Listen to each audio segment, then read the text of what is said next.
انا دايما بنام. اي حدا اللي بيعرفني كريم بيضل ينام، بحضر ماتش فوتبول، بحب بكون موفي، وين ما يكون بنام. فهيدا التويست اللي حطيته للبودكاست يعني مش بزهق، بس انا انسان كتير بنام at random moments. بكون امرار برا مع اصحابي بنام. شو يعني؟ والله يعني العظيم. هلا ممكن تقرط نومي لا عندي؟ مش هون، لا بعدني قارت قهوة، فمستحيل نام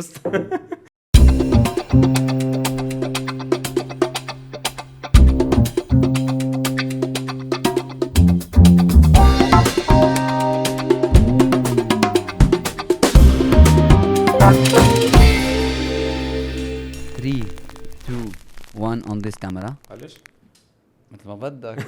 نحن بلشنا. انا يلا بالنسبة اوكي. كريم سعد ببودكاست فشة خلق تيك 1 سين 1 take one scene one.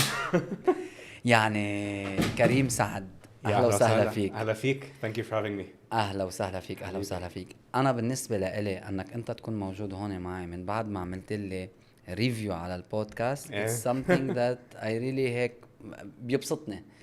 يعني حسيت لما انت عم تعمل ريتنج لهيدا البودكاست، شفت انه انت حضرت حلقه نديم. صح. eventually انا ما كنت بعرفك، صح، بس عرفت انه في لينك بينك وبين نديم.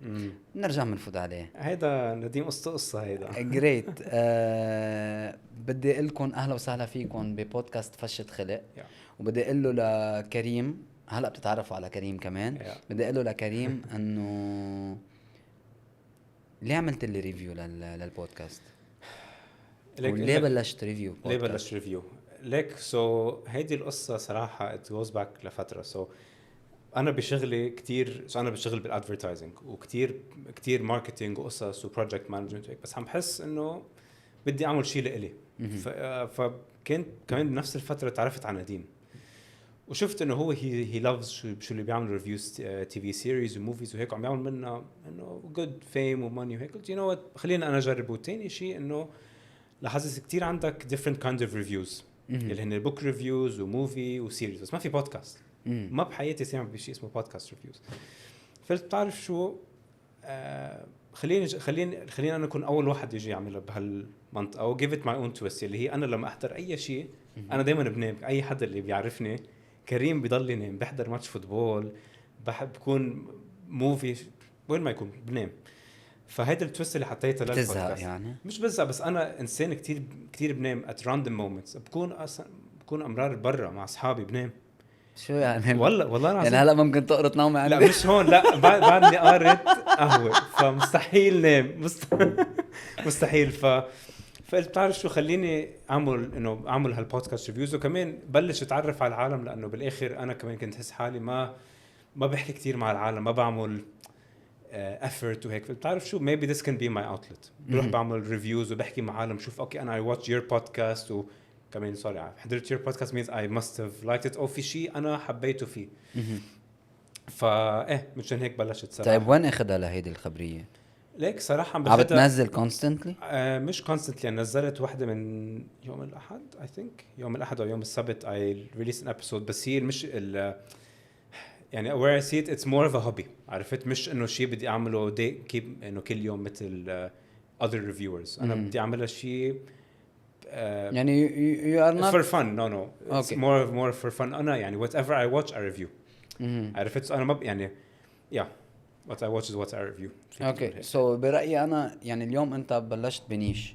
هلا اذا بدك منتورينج انا بقول لك هيدا a good business. صح. دفتلي لانه في كتير بودكاست عم ببلشوا بدهم حدا يحكي عنهم just to jump over ما بعرف بسموها موجة كرمال يقدروا ياخذوا شوية exposure من هون. صح.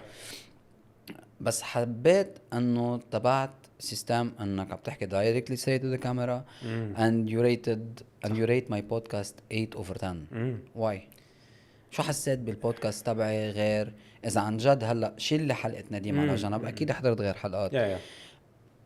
what is different here برأيك انت؟ يعني شوف انا what I liked about the podcast تبعك كان very organic، يعني very smooth very easy going. عرفت؟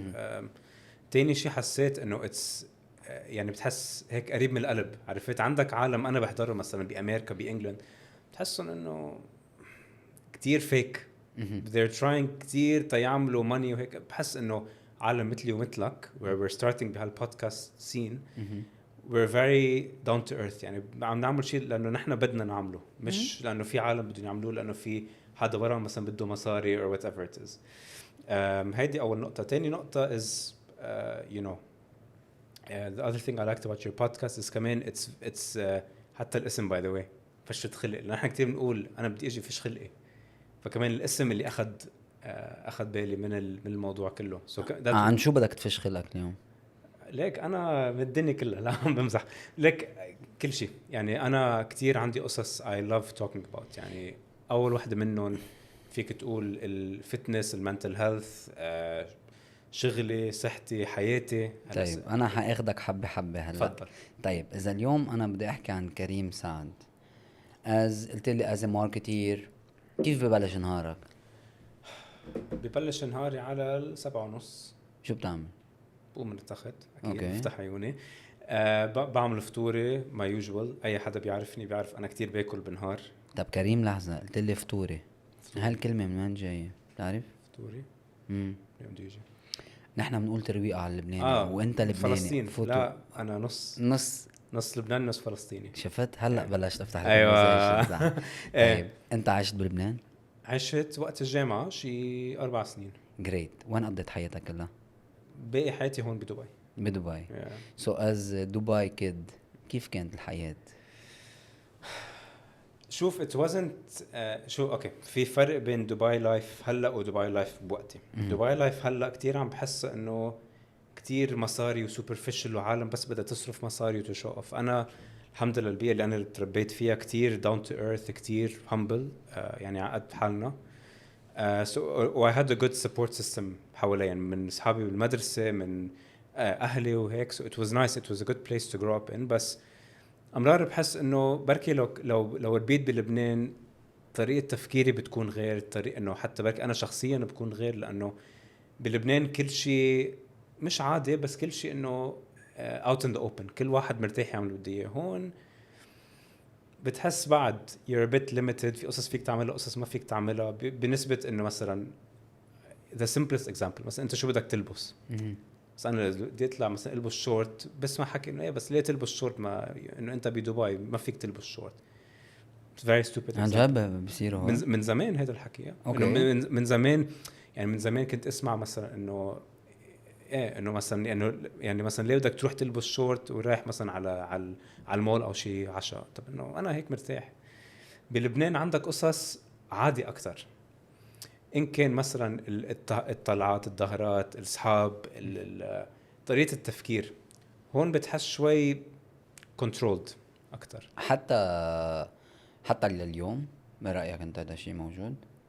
انا صراحه لا اليوم تغيرت لي. لا بدك تذكر يعني دبي. هلا انا صار لي هون I've lived here 21 years, بس بلبنان كنت 4. بس فيك تقول انه هلا لانه كتير عم بيجوا عالم من برا, فعم بيفوت كتير افكار جديده, طريقه تفكير جديده, فكمان هذا كله عم بيأثر بالعالم اللي عايشين بدبي. عرفت؟ وحتى عم بيأثر مثلا, يعني فيك تقول الاجانب عم بيجوا, بس كمان عم بيأثروا بالعرب اكيد بطريقه they can say is good. فيك بقصص مش كل شيء, بس انه it's a good place صراحه in general.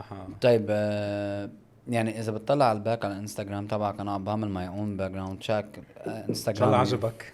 شفت كتير اكتيفيتيز صراحه. I was shocked like شو بتحب تعمل يعني في شو الاساسي؟ سو اقول لك شيء, انا لما كنت صغير كنت ضد الرياضه تماما.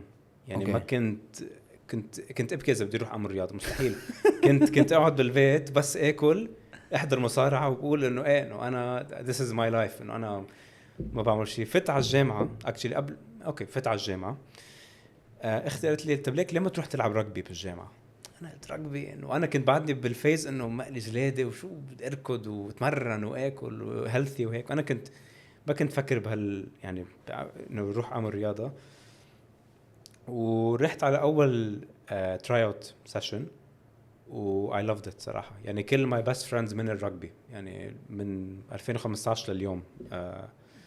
فمن رugby صرت اركض اكتر, اسبح اكتر, صرت اعمل ويت ليفتنج اكتر, جيم اكتر, outdoor activities, لانه بالاخر عم بحس انه هذا الشيء that helps me كل يوم يعني to stay positive. عرفت مثلا بعد هالنهار الطويل بعد الشغل بدك شيء صار يتفش خلقك فيه، فانا بطلع على الجيم بروح بغير مزاج و I feel great كمان لانه بتشوف results في شيء انت عم تتحمس عليه تتعمله.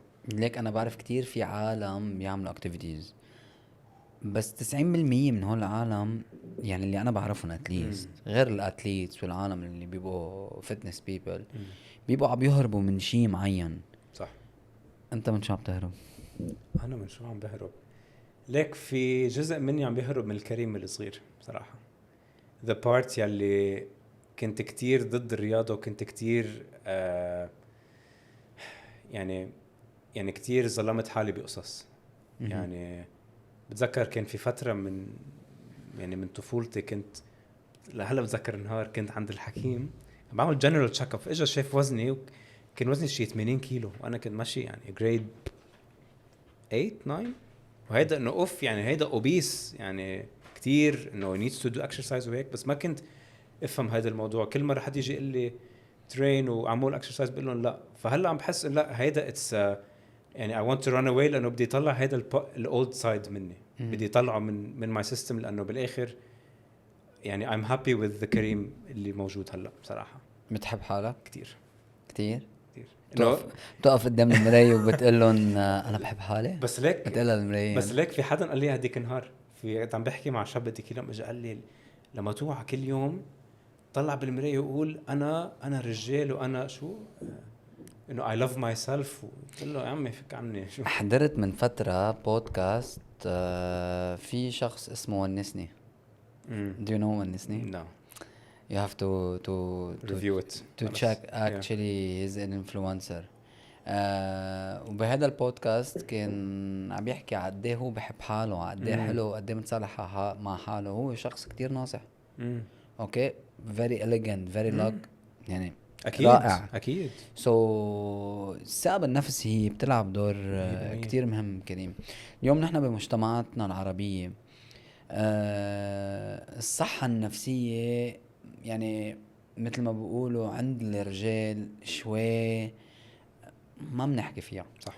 دين يمكن هو بارت من السيستم او من طريقة تربية اهلنا لنا انه انت كصبي عيب انت تبكي، انت كمثلا صبي عيب انت مثلا ما بعرف انه تعبر عن مشاعرك. صح. انت ضرب اختك لانك انت ذكوري، لانه انت مش ضرب اختك يعني انت سكتي. انت معك حق. دايما كان في تحيز from your perspective. وهون بيجي دور your podcast I believe. why you came up with تكون رجال؟ ليش قررت انت وصديقنا نديم ومنوجه له تحية لنديم انكم تكونوا عم تعملوا نديم ريفيوز جايز؟ بالحلقة اللي قبل اذا بتلاحظوا انه كنت انا ونديم عملنا بودكاست بالسيزن 1 وبالسيزن 2 مستضيفين كريم. كريم اذا بنطلع اليوم على البودكاست تبعكم what is the message, what is the vision, why you want to create such a podcast بالميدل ايست؟ شوف أول شيء نحن ليه طلعنا بهيدا الفكرة. حنرجع شوي يعني history lesson إذا بدك. كنت أنا I was volunteering مثل organization ببيروت من شي 2-3 ولما بلشت صرت عم بعمل أنا كل their or most of their marketing. فكان في فترة كنا نعمل Instagram live talks مع guests. وواحد يوم من الأيام حدا نجا قال لي احكي نادز ريفيوز. أنا ما بعرف مين نادز ريفيوز، ما بحياتي شايفه إلا شفته مرة على أنغامي ما فكرته هي ريفيوز تي في سيريز. فالمهم حكينا وهيك وأقل ما كنت أعرف عن his background.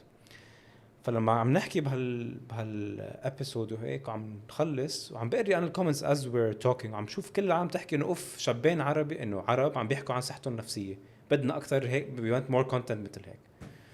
وانا من قبل كنت عم فكر انا بدي اعمل my own podcast وانا كتير بحب احكي عن المنتل هيلث و to push for it لانه بحس لازم لانه ما في سبب ما يكون في بودكاست مثل هيك او content مثل هيك. فخلصنا السيشن حكينا انا ونادز قلنا بتعرف شو خلينا let's do a podcast انا وياك وايه وهي basically the main role صراحة إذا أول شيء تنورجي العالم إنه ما في شيء اسمه عيب الشاب يبكي أو الشاب يكون عنده emotions. هيدي أول وأهم نقطة. تاني شيء to make it normal للشاب يحكي عن مشاعره ويحكي لرفقاته لأصحابه إنه بتعرف شو خي أنا اليوم ضايق وأنا مثلا صار معي 1 2 3 4 وبدي أحكي معك لأنه أنا I feel weak I feel vulnerable لازم أحكي مع حدا.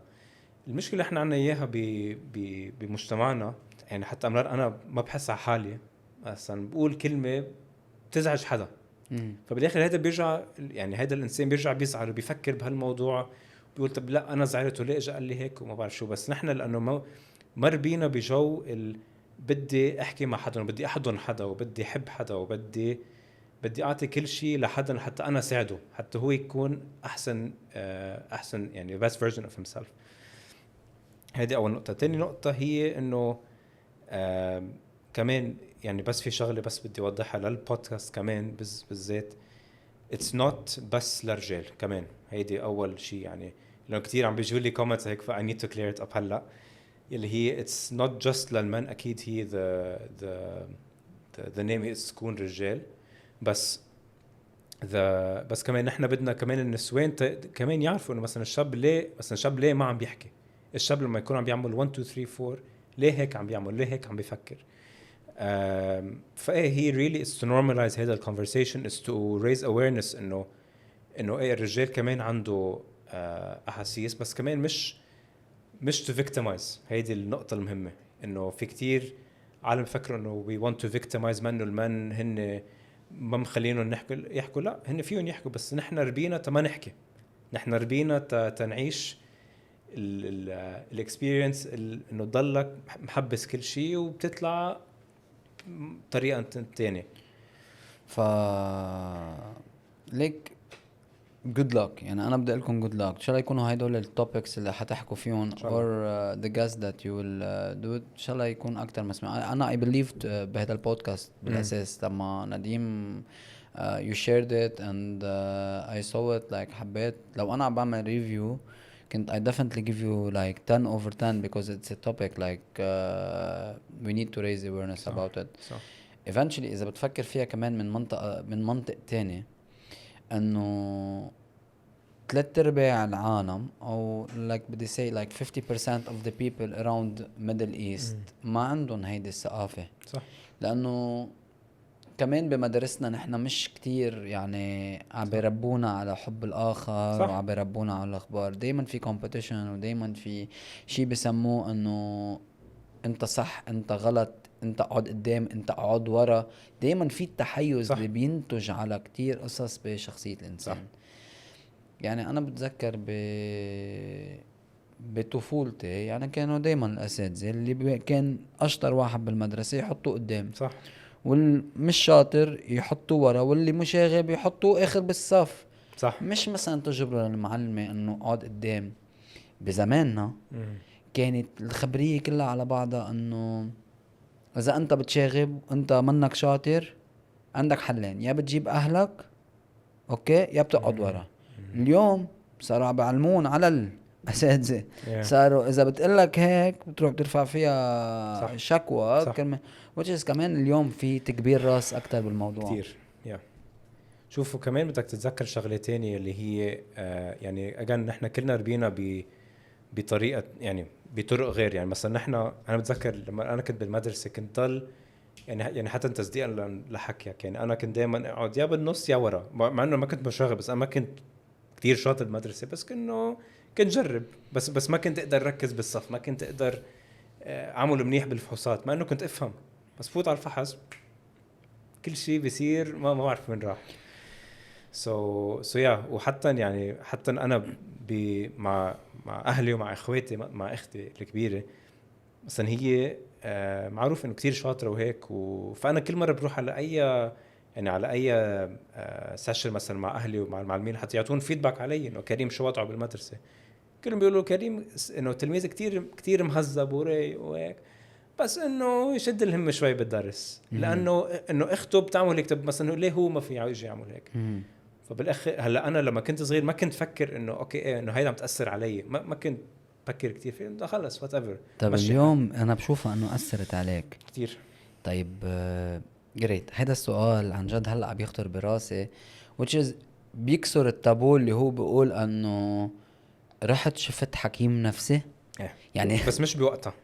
exactly يعني شايف هذا السؤال هو السؤال اللي مستحيل اسمعه انا من بيي اللي روح شوف حكيم نفسي او انت مثلا عصبي كتير او انت ما بتركز.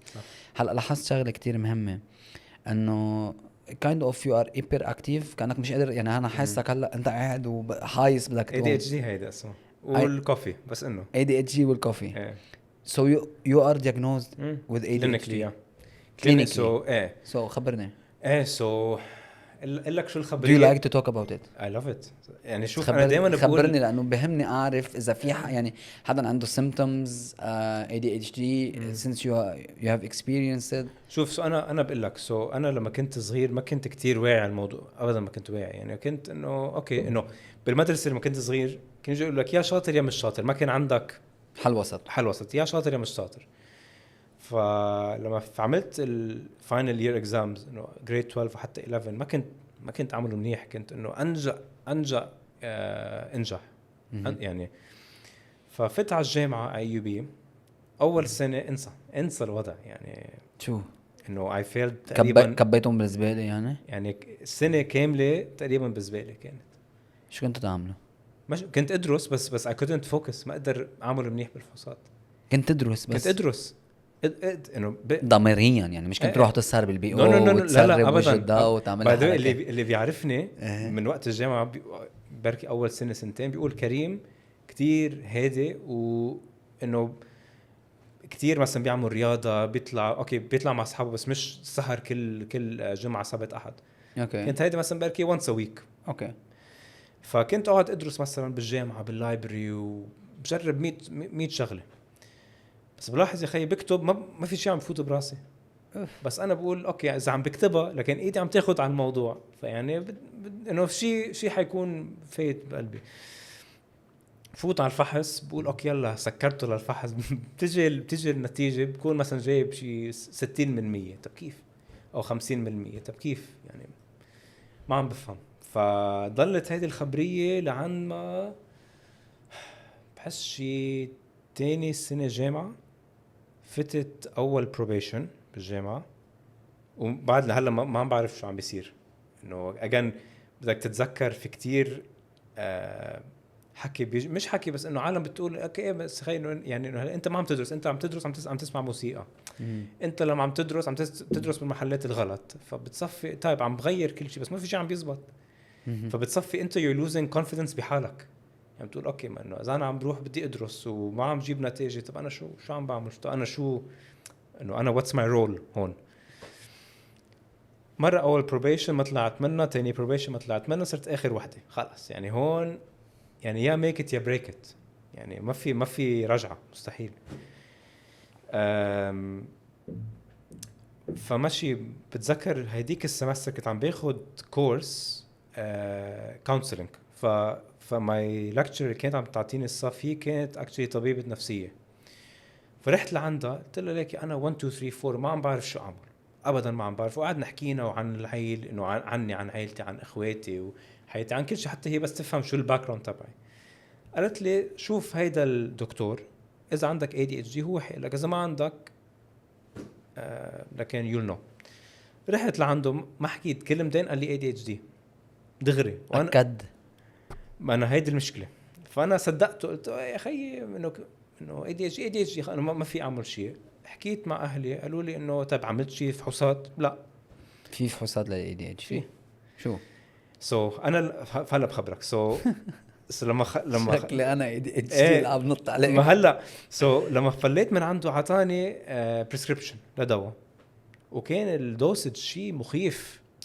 وانا هون انه اجان ما فهمين شو عم بيصير. اخذته؟ ما اخذته.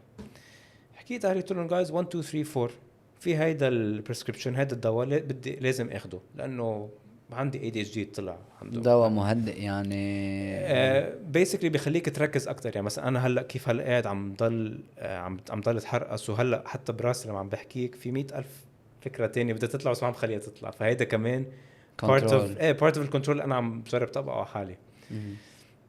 فاجوا قالوا لي لا بعثوا له هيدا البريسكريبشن ل انه اور فاميلي دكتور اللي هو هون بدبي، قالنا هيدا اتس تو هاي كدوسج اصلا، ما عمل له تيست. فاخذت شيء مثل ميديكيشن بس كان شيء هيربل، مش انه كيميكلز ومصنع، انه شيء طبيعي.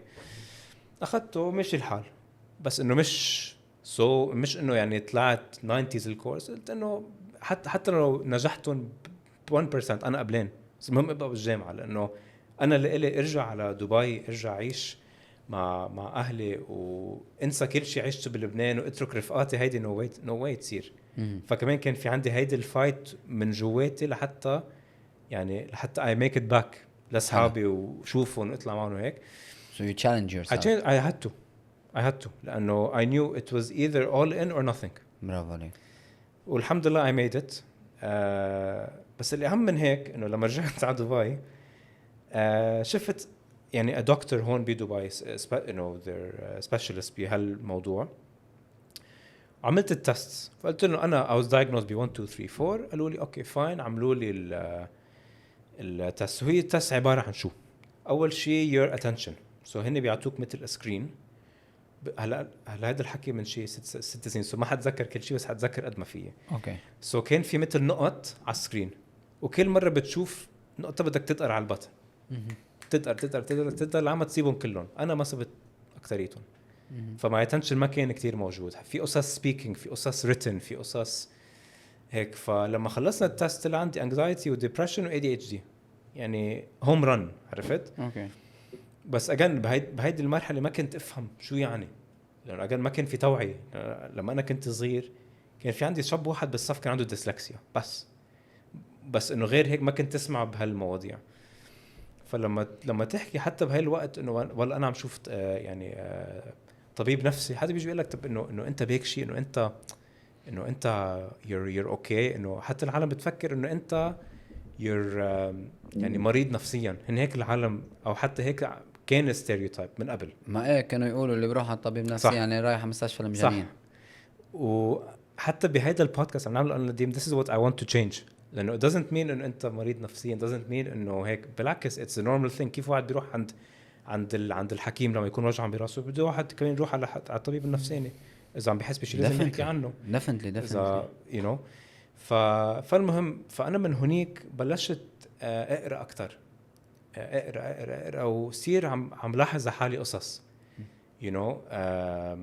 ومره على مره صرت اتحسن واجان يعني انا thankfully اهلي they were very supportive بهيدا الفيز بحياتي. يعني ما تركوني بطريقه انه عايش شيء احكي لنا، ما تخبي you know.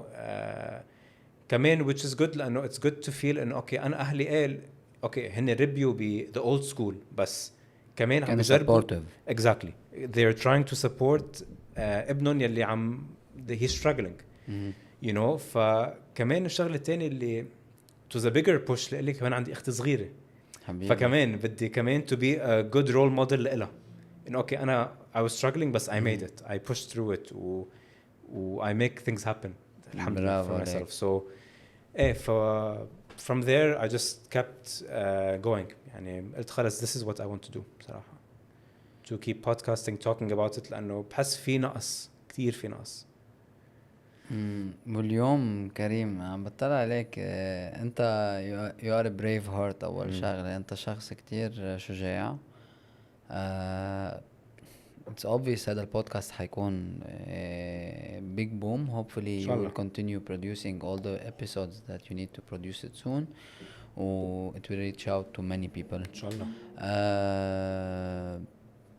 بفكر اليوم بشغلتين كتير مهمين بالحياة. أول شغلة أنه الإنسان هو اللي بحدد شو حالته النفسية. ما بيقدر الإنسان يتخطى الحالة. يعني إذا أنا برأيي مثل ما أنا بتطلع بحالي، إذا حدا قال لك أنت منك مزبوط في شيء مش مزبوط، ركز ما تستلشق. يعني أنا this is something that I want to tell the people always like أنا بحس دايما أنا كخالد عندي دايما قصص ناقصة. طيب لما بدي أجرب كملها بحاول استفسر عنها، ما بهملها.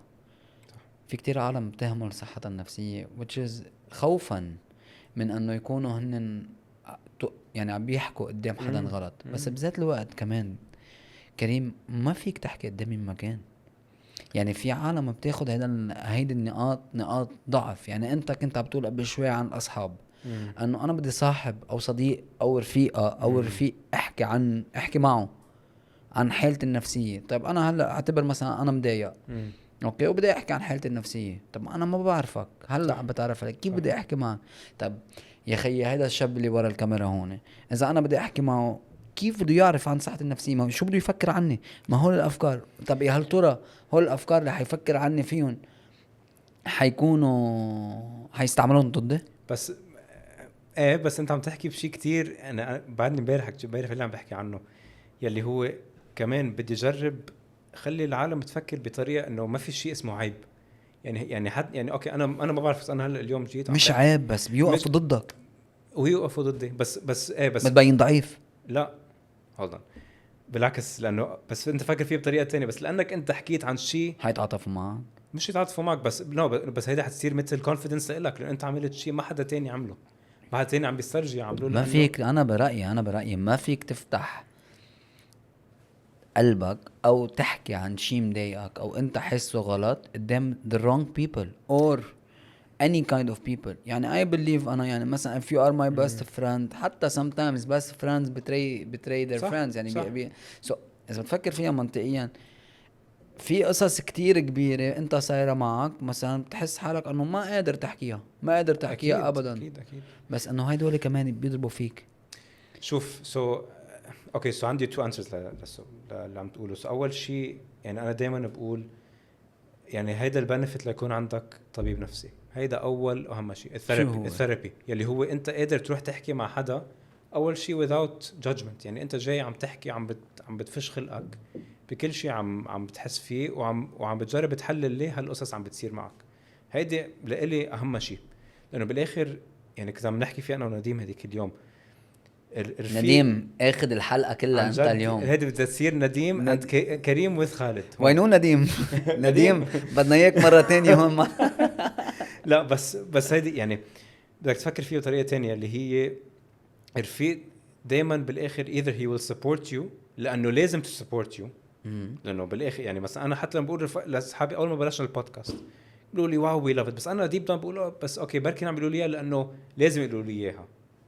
فمشان هيك انا بروح عند طبيب نفسي. انا بروح كل يوم احد. هيدي كان يعني قلت على البودكاست لانه it's something that you know what I ما بشوفها كغلط او كعيب. عرفت انا I feel like لا لازم احكي مع حيلا حدا لحتى عن جد يعني لحتى اقدر حل اللي عم بحس فيه واقدر يعني اتخطاهم. وتاني شيء يعني اللي انت عم تقوله عن تيلينج العالم تاني عن مشاعرك وهيك. يعني انا في شيء صرت عم بعمله مؤخرا اللي هي عم بكتب كل شيء عم بحسه عم بكتبه. حتى كل شيء اللي بجواتي شو ما يكون بكتب لانه عم تكتب كل شيء without filter. يعني انت ما عادش عندك هيدا يعني ال fear of انه اوكي what if somebody accepts or doesn't accept او بيحكي عن بالاخر انت عم تحكي مع حالك. انت you're writing كل شيء عم بتحسه you're being true اللي انت عن جد شو عم بتحس.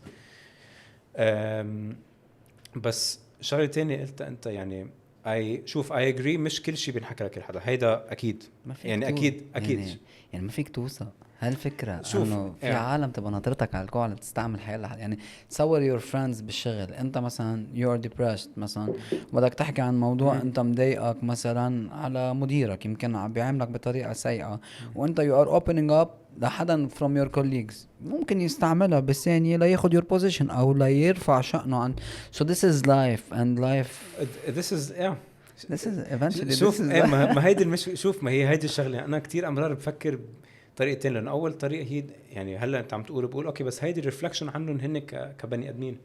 يعني إذا العالم هيك بدها تيجي تستغلك لحتى تاخد محلك ادمينز هن منهم. بس يعني لحظة أنا كنت مفكر أنه مش كل العالم هيك. يا بس أنا كنت مفكر ما أنا هيك مثلك. أنا كنت كتير طيب. أوكي بس وكنت سمرار بدك كنت كتير طيب لدرجة أنه وصلت لمرحلة شوف العالم بوجهين. صرت دايما اطلع بحيالله شخص بوجه شو الوجه التاني تبعك. اوكي شو اللي بدك اياه؟ كل يوم عم تحكيني تقول لي مرحبا هاي كيفك you're شو inviting الوضع؟ me to coffee what is the purpose. اوكي صح. جريت اخذ لي الجوب اللي بدك اياها مني وبعدين سوري يمكن نكون let's say تاخرت عليك بالبيمنت لانه الكلاينت ما دفع البيمنت. عم بحكي from my perspective. فجأة ببطل صاحبك بتصير he's enemy just for the payment. So why you are business why you are pretending to be my friend when you are not my friend. صح. So العالم دايما بوجهين. اكيد. انا بالنسبه لإلي صرت عارف كتير منيح انه ما في وجه واحد للعالم. صح. العالم وجهين. مهم انا وجه شو كتير حلو.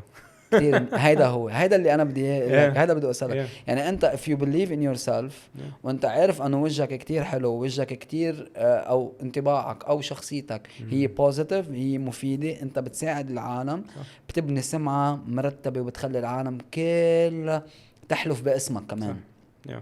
بس انا عم بقول لك شغله صغيره. once you're down only few people بيشيلوك. اكيد. تعرف من هن؟ اهلك. برافو عليك. العالم اللي عن جد هن بحبوك. أكيد. الاهل. في سؤال خطر براسي هلا. تفضل. ليك عم برسم بلاسز. ايه عم شوف عم هلا من السؤال اللي خطر براسي هو الحب. كيفك مع الحب؟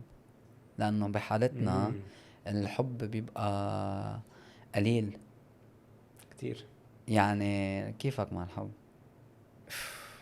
هيدا السؤال ليك قد ايه عنا وقت؟ دبل بعيونه. عنا وقت كله لإلك. لا حبيبي. شوف اوكي سو انا بحياتي بركي حبيت مرتين يعني عن جد حبيت من كل قلبي مرتين. وواحدة منهم ما زبطت لأنه ما كان شيء من وراء ADHD؟ نو أبدا. ماشي. طب as this symptoms بدنا نعتبرهم هن symptoms actually بيصيروا معنا focusing hyperactive إلى آخره. ما أثروا على علاقاتك مع العالم؟ يعني أنا كتير أنا في قصص كتير أثروا فيه يعني هي أول أهم شغلة أنا كتير I overthink كتير يعني مثلا ما بعرف افترض قول مثلا أنت اسمك whatever إنه صرت أنت بنت عم تحكي معي افترض مثلا أنت قلت لي هيدا الحكي خلود أيوة حبيت الاسم خلود وكريم K&K فنفترض مثلا أنت قلت لي good morning هيك بس good morning بلا ايموجي ولا شيء لا أنا بيجي بقول طب ليه ما حطيت لي مثلا ايموجي أو قلب مثلا أنت زعلانة مني أنا هيك بصيروا معنا كتير exactly. فأنا I overthink كل شيء. تاني شيء كتير بعمل ستريس على قصص إنه ما لهم عازي كتبت لي أوكي مثلا طب هل أوكي معصبة مسمسمة هيدا السمايلي فيس هل تقول سمايلي ولا 100% بعدين بدك تيجي أنت تتحلل وكمان بدك تيجي يعني بدك تيجي تطري الجو مع إنه ما في شيء غلط يعني كله تمام عرفت. فأنا هيدا يعني كانت أكبر شغلة أنا I've struggled with كتير يلي هي كل مثلا عم بحكي مع حدا وهيك أوكي كل شيء تمام بعدين one small moment بتكون ما لها عازة بشيء بس أنا دغري بفكر ب100 شغلة وزعلانة وما بدها تحكيني وابصر شو أنا إنسان منه منيح وهيك كل الأفكار حلو عرفت. بس بالحب بالحب ليك عم فكر استضيفك انت ونديم صراحة. تفضل نجيبه. وينه؟ صراحة عم فكر نطلع حلقة انا وياك ونديم لانه بحس سردة حلوة اوفر كوفي يعني لازم. انا كتير انبسطت كريم والله بالاكثر عن جد. هذا البودكاست كان لا على بال ولا على الخاطر مثل ما قلنا للعالم انه بسيزن 2 حتى نسيت قلهم يعني جايز دعمكم لنكمل بالبودكاست فشة خلق كتير كتير مهم كتير. ما تنسوا تعملوا سبسكرايب ما تنسوا تعملوا كومنت اذا بدكم تسألوا كريم شي سؤال عن حالته عن ليش قرر يعمل البودكاست هيدا على شي هي اكسبيرينس بحياته definitely تركوا كومنت. فيكم تعملوا له كمان فولو على هيز اكاونت على السوشيال ميديا وفيكم تعملوا لنا ريفيو لهيدا الحلقة كمان وتقولوا لنا شو حبيتوا شو ما حبيتوا. نحن كتير نتقبل كومنت نحن بنحب كل العالم. شعب محب. كريم سعد حبيبي ببودكاست فشة خلق اتس راب حبيبي. Thank you for having me. I love it. Like it was Man. like والله